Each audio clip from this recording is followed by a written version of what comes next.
Donc, on va faire la correction de l'exercice 2 de la série.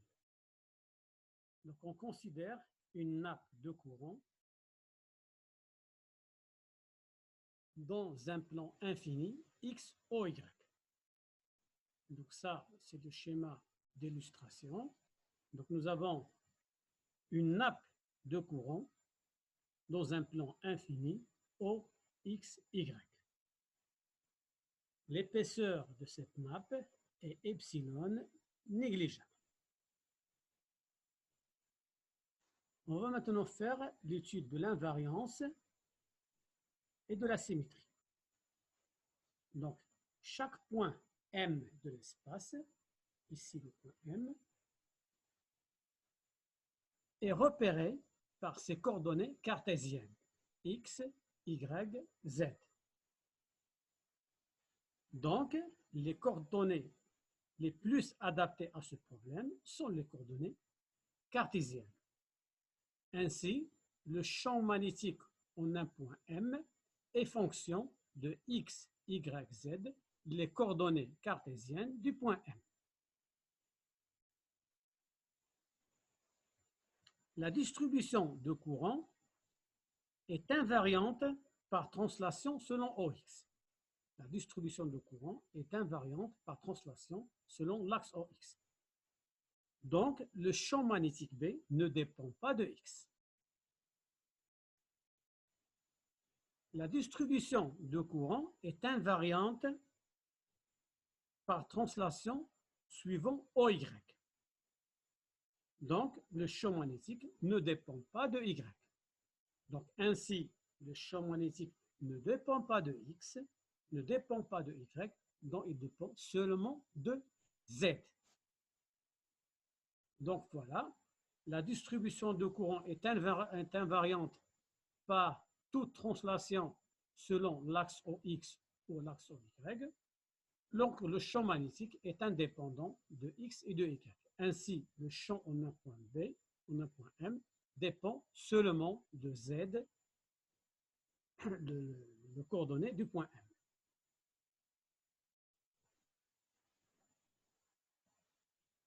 Le plan XOZ passant par M est un plan de symétrie.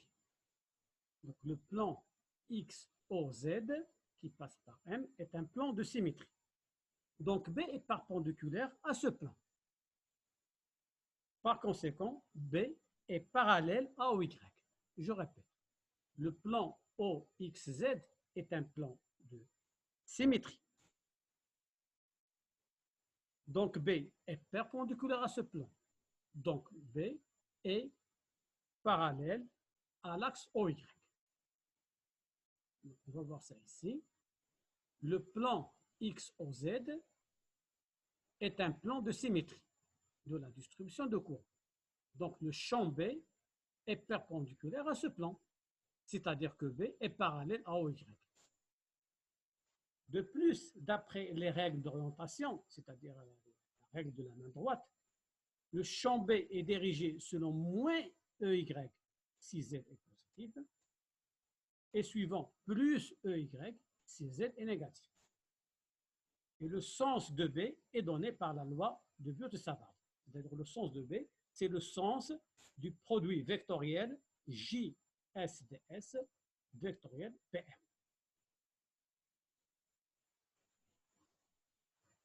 Maintenant, on va déterminer le champ B par application de la loi de Biot-Savart.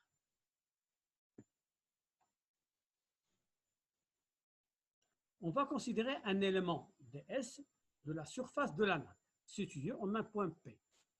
Donc, soit ds, ce ds-là, est un élément de surface de la nappe situé sur le point P. Donc, cet élément de surface va produire en M un champ élémentaire dB qui est donné par la loi de Biot-Savart. Donc, voici. Donc, soit ds, un élément de surface de la nappe situé en un point P, elle crée en M un champ magnétique élémentaire donné par la loi de Biot-Savart, dB est égal. avec JS selon l'axe, selon EX, donc JS est égal à JS EX, et DS, c'est DX, DY. Donc je vois ici, DS, c'est DX, DY.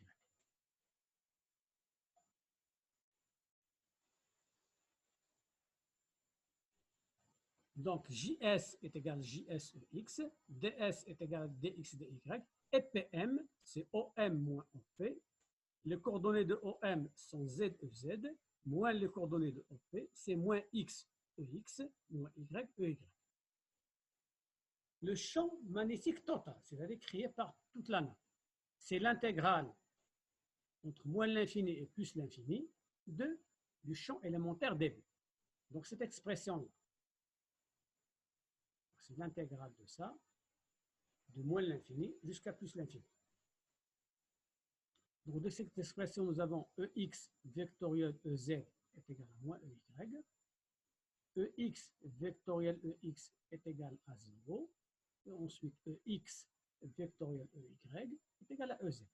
Donc on va développer ça et on va trouver cette expression-là. Cette expression-là qu'on va mettre sous la forme de ça. Moins mu0 JS sur 4P, 4pi, KY EY plus KZ EZ. Donc KY et KZ. Il faut déterminer KY, il faut calculer KY et KZ. Donc KY est égal à Z, l'intégrale de moins l'infini à plus l'infini de cette expression-là. Donc pour calculer cette intégrale, on va utiliser les coordonnées polaires. Donc ds qui est égal à dx, dy en coordonnées cartésiennes va être remplacé par ds est égal à ρ de ρ de θ en coordonnées polaires. Et x2 plus y2 va être remplacé par ρ2 parce que ρ est égal à racine de x2 plus y2. ρ varie de 0 jusqu'à l'infini, θ varie de 0 jusqu'à 2π pour décrire le plan infini. Pour décrire tout le plan infini, il faut donner à ρ une valeur qui va de 0 jusqu'à l'infini et θ de 0 jusqu'à 2π. Donc ça va donner cette intégrale z, l'intégrale entre 0 et 2π de 2θ, l'intégrale entre 0 et l'infini de ça. Donc l'intégrale de ρ sur R2 plus Z2 à la puissance 3 de i, c'est égal à 1 sur racine de ρ2 plus Z2. Donc l'intégrale de cette quantité-là est égale à cette quantité-là. Pris entre 0 et l'infini, ça va donner 2πz sur le module de z. Donc ça, c'était la première quantité, ky. La deuxième quantité, kz, c'est égal à ça. Donc cette intégrale est nulle, est égale à 0 par symétrie. Donc intégration d'une fonction impaire sur un intervalle centré en haut. Car l'intégrale d'une fonction impaire sur un intervalle centré en haut est nulle. J'explique ça. Lorsque nous avons une fonction impaire par définition, f de moins x est égal à moins f de x. F de moins x est égal à moins f de x. Donc son intégrale sur un intervalle centré est nulle. Et par conséquent, kz est égal à 0. Donc il reste b est égal à cette quantité-là. Donc pour z positif, je remplace z par z, ça donne 1. Pour z négatif, je remplace la valeur absolue de z par moins 1, ça donne moins 1. Donc ça donne cette expression. Et on voit que le champ B est dans le sens opposé de EY lorsque Z est positif. Et le champ B est dans le sens de EY lorsque Z est négatif. Ça se voit sur le schéma ici. Donc ici B est dans le sens opposé de EY, en M. Et le champ est dans le sens de EY, en M'.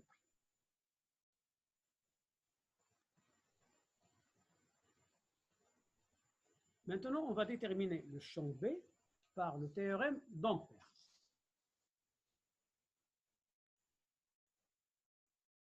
Donc, on commence d'abord par le choix de contour.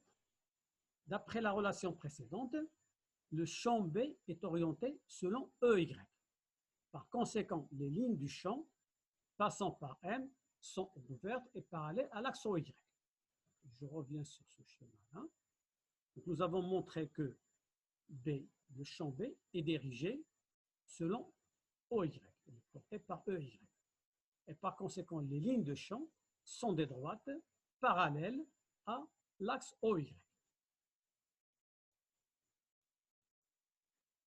Donc, de ce fait, on choisit comme contour d'ampère gamma un rectangle ABC disposé dans le plan Y au Z de surface S est égal à L avec A le côté AB, donc le côté AB c'est A,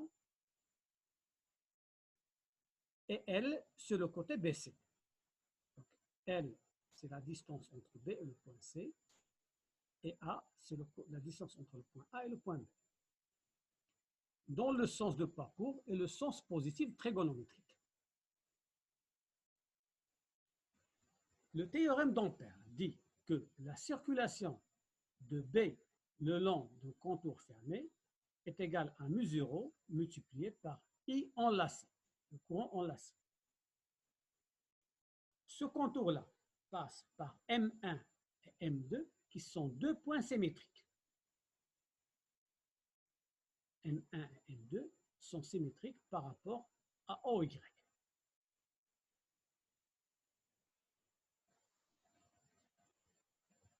Donc B au point M1, c'est B de moins Z.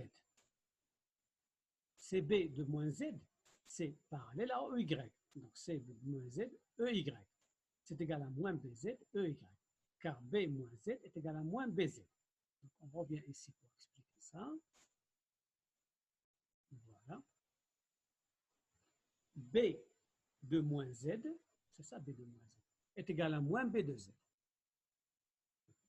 B de moins Z est égal à moins B de Z.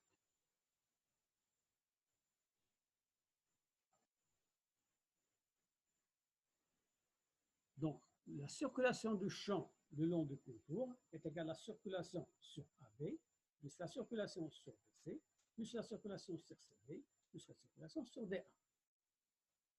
Sur le segment AB et CD, B est perpendiculaire à DL. Donc, le produit BDL est nul et par conséquent, la circulation sur AB et la circulation sur CD sont nulles.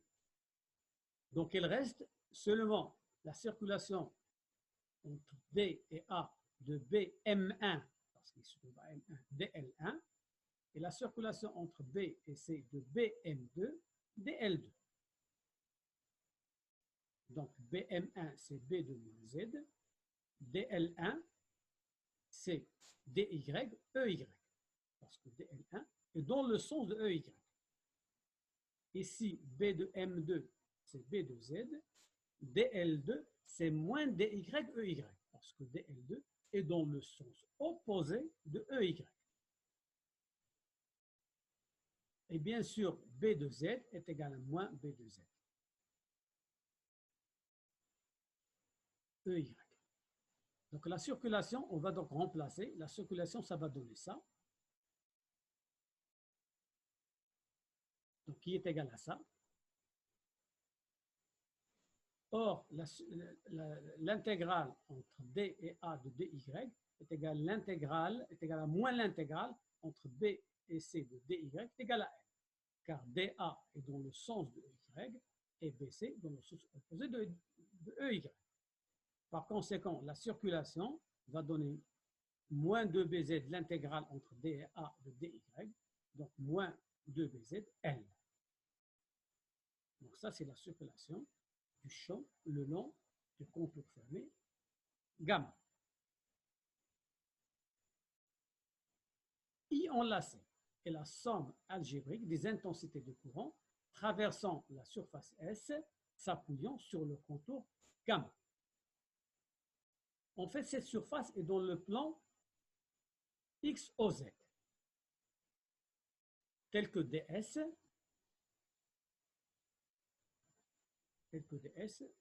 ds sort du tableau, donc ds est égal à epsilon dy. Le courant enlacé, c'est l'intégrale double de j ds. ds là, c'est e dy n.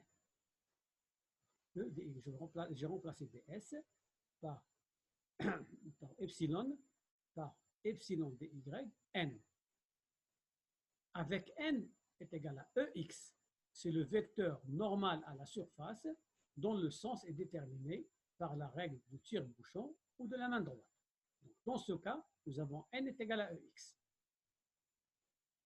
Et pour passer de ça à ça, j'ai remplacé j par js sur epsilon. Donc j est égal à js sur epsilon. Donc j'ai donc la simplification de epsilon, et le reste c'est l'intégrale sur dA de js n dy. JS est porté par EX, c'est égal à JS EX. Et N, c'est égal à EX. Donc ça fait JS. Donc le courant enlacé, c'est JS L avec L. C'est l'intégrale entre dA de la distance, l'intégrale de dy. Donc le théorème d'Ampère dit que la circulation du champ magnétique est égale à mu0 multiplié par le courant enlacé. Donc B est égal à moins mu0 JS sur 2. On en déduit que le champ magnétique est égal à cette quantité-là pour Z positif. Donc le champ magnétique est de sens opposé à EY lorsque Z est positif, est égal à cette quantité pour Z négatif. Donc dans le sens de Y pour Z négatif.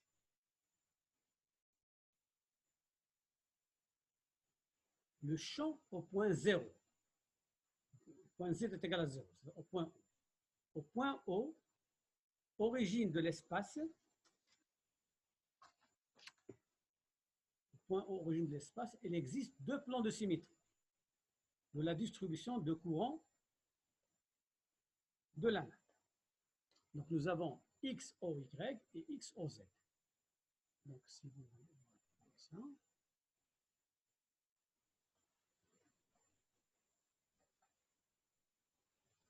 Donc voilà.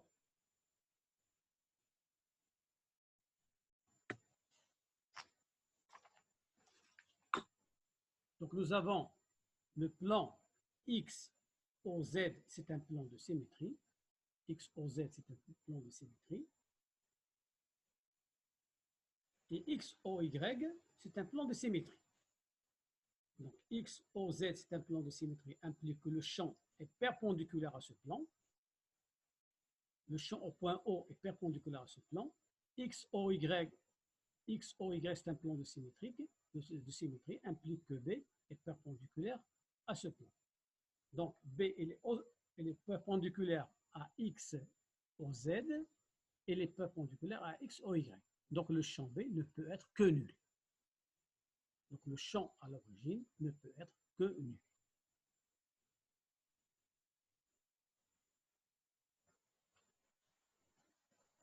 Donc au point O, l'origine de l'espace, il existe deux plans de symétrie de la distribution de courant.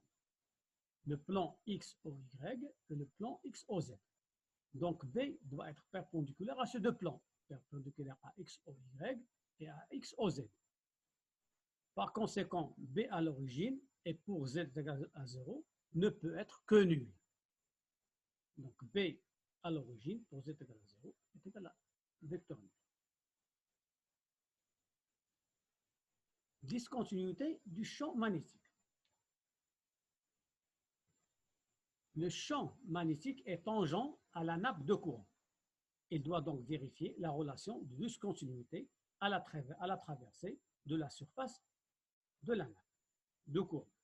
Donc soit B2 tangentiel moins B1 tangentiel est égal à mu0 JS vectoriel N1, 2. Donc 1, c'est la région pour Z négative. 2, c'est la région pour Z positive. N1, 2 est égal à EZ.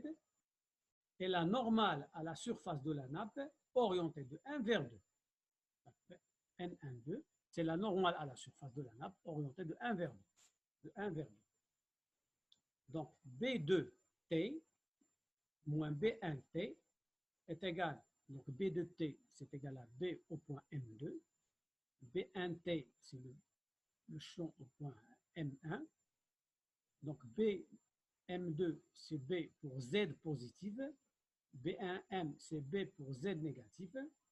Donc, B pour Z positif moins B pour Z négative est égal à cette quantité. On va vérifier ça. Voilà. B pour Z positive, cette quantité-là, moins B pour Z négative, cette quantité-là. Donc, ça moins ça donne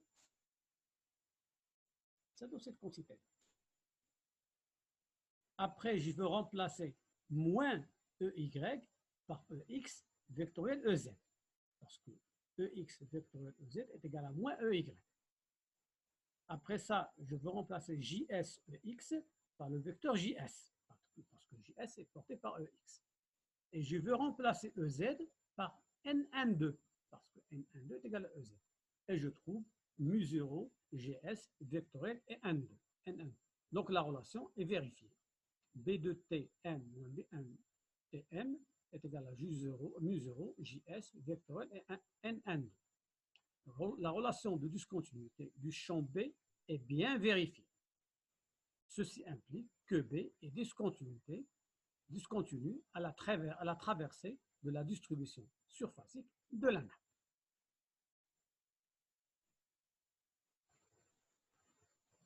Maintenant, on va déterminer le potentiel vecteur A en le calculant par son rotationnement.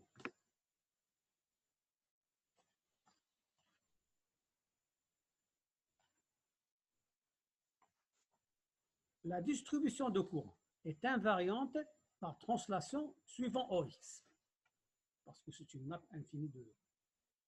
Donc la distribution de courant est invariante par translation suivant l'axe OX, donc le potentiel vecteur A ne dépend pas de X.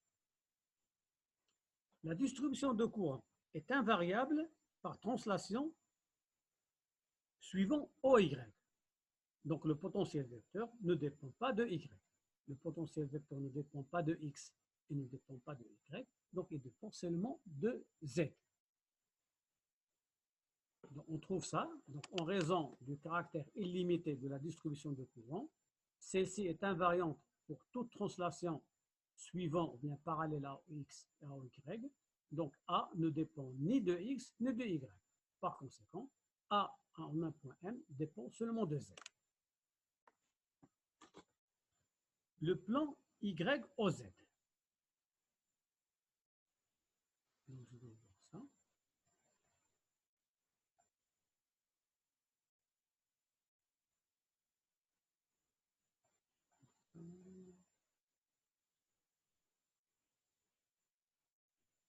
Ici. Voilà. Le plan YOZ. Le plan YOZ, ce plan-là, est un plan d'antisymétrie de la distribution. Donc, le plan OYZ est un plan d'antisymétrie pour la distribution de courant. Et par conséquent, A est perpendiculaire à ce plan. Donc, A est perpendiculaire à ce plan, c'est-à-dire que A est parallèle à OX. Donc, je répète, étant donné que le plan YOZ est un plan d'antisymétrie, donc A est perpendiculaire à ce plan, donc elle est parallèle à OX.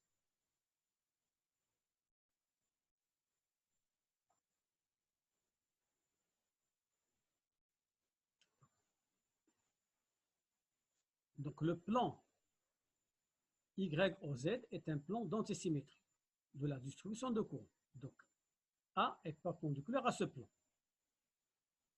Donc A est parallèle à OX. Donc le potentiel vecteur en un point M est suivant le vecteur EX. Il est parallèle à OX. Donc, conclusion. le potentiel vecteur en un point M, le module ne dépend que de Z et il est dirigé selon EX. B est égal à rotationnel de A. Le Laplacien vectoriel A. Les coordonnées du Laplacien, c'est la dérivée partielle par rapport à x, EX, plus la dérivée partielle par rapport à y, EY, plus la dérivée partielle par rapport à z, EZ. Vectoriel A, je remplace A par AZ, EX. Donc ici, EX, vectoriel EX, c'est égal à 0.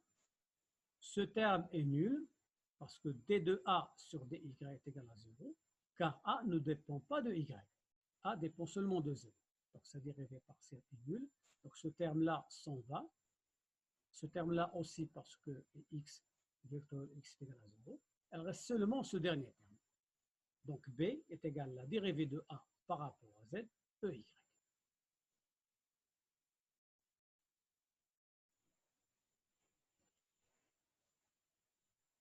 Donc on distingue trois cas. Lorsque z est positive, le champ magnétique est donné par cette expression. Donc la dérivée de A par rapport à Z est égale à cette expression-là. Et par conséquent, A est égal à moins mu0 JS sur 2 Z plus une constante C1. Deuxième cas, lorsque Z est négative, le champ magnétique est donné par cette expression-là. Donc la dérivée de A par rapport à Z est égale à ça. Et par conséquent, A est égal à mu0 JS sur 2 Z plus C2. Et enfin, le dernier cas, lorsque Z est égal à 0, le champ magnétique est égal à 0, donc la dérivée partielle est égale à 0, et par conséquent, A pour Z est égal à 0 est une constante. Cas où A est nul à l'origine. Donc A est nul à l'origine implique que C3 est égal à 0. La continuité de potentiel exige que les constantes soient nulles, parce que la limite de AZ lorsque Z est égal à tend vers 0 plus est égal à la limite de A de Z lorsque Z tend vers 0 moins est égal à 0. Ceci implique que C1 est égal à C2 est égal à 0. Donc pour expliquer ça, il suffit de donner A de Z est égal à 0 ici. Donc si vous remplacez Z par 0, vous allez avoir C2 est égal à 0. Ici c'est la même chose, A de Z est égal à 0 est égal à 0. Si vous remplacez Z par 0, vous avez C1 est égal à 0. Donc vous avez C1 est égal à C2 est égal à C3 est égal à 0.